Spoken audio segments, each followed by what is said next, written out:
सज्जनों, आज जो हम लोग कथा श्रवण करने जा रहे हैं उस कथा में यह वर्णन है कि भगवती गौ माता के गोबर में लक्ष्मी जी कैसे विराजमान हुई।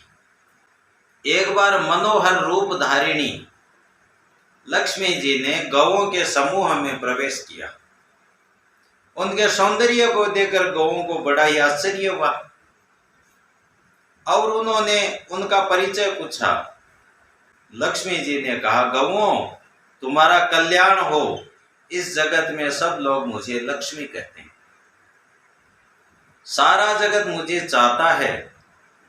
मैंने दैत्यों को छोड़ दिया है, इससे वे नष्ट हो गए। इंद्र आदि देवताओं को आश्रय दिया तो वे सुख भोग रहे हैं। देवताओं और ऋषियों को मेरी ही शरण में आने से सिद्धि मिलती है। जिसके शरीर में प्रवेश नहीं करती उसका नाश हो जाता है। धर्म, अर्थ और काम मेरे ही सहयोग से सुख देने वाले हो सकते हैं। मेरा ऐसा प्रभाव है, अब मैं तुम्हारे शरीर में सदा निवास करना चाहती हूँ। इसके लिए स्वयं तुम्हारे पास आकर प्रार्थना करती हूँ। तुम लोग मेरा आश्रय ग्रहण करो और श्री संपन्न हो जाओ। गौओं ने कहा, देवी, बात तो ठीक है, पर तुम बड़ी चंचला हो, कहीं भी जमकर रहती नहीं। फिर तुम्हारा संबंध भी बहुतों के साथ है, इसलिए हमको तुम्हारी इच्छा नहीं है। तुम्हारा कल्याण हो। हमारा शरीर तो स्वभाव से ही रिष्ट पुष्ट और सुंदर है। हमें तुमसे कोई काम नहीं है। तुम जहां इच्छा हो जा सकती हो। तुमने हमसे बातचीत की, इसी से हम अपने को कृतार्थ मानती है। लक्ष्मी जी ने कहा, गौओं, तुम ये क्या कह रही हो? मैं बड़ी दुर्लभ हूं और परम सती हूं, पर तुम मुझे स्वीकार नहीं करती। आज मुझे यह पता चला है कि बिना बुलाए किसी के पास जाने से अनादर होता है।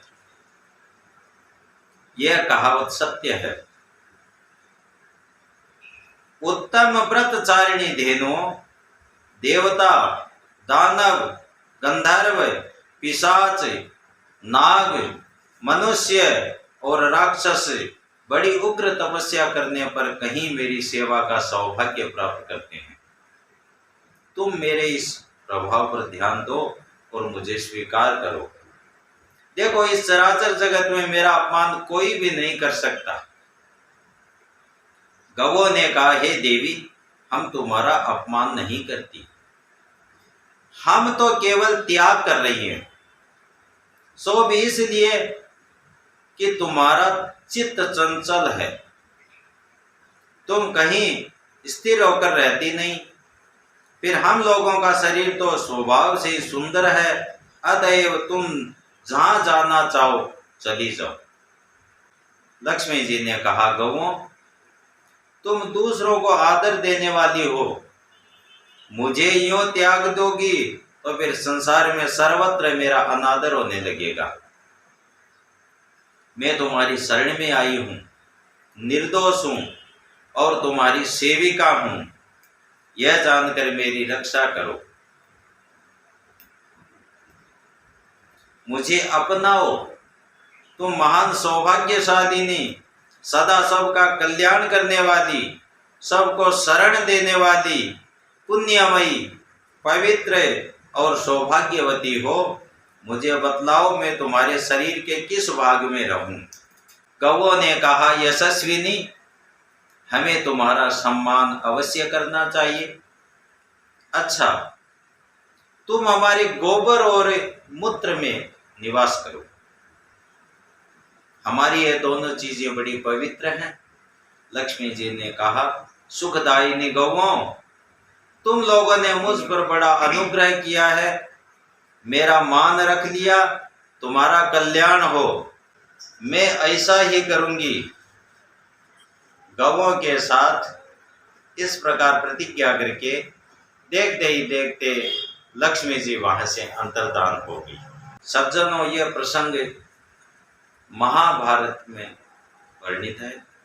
उसी के बाद भगवती गौ माता के गोबर और गोमूत्र में भगवती लक्ष्मी जी विराजित है।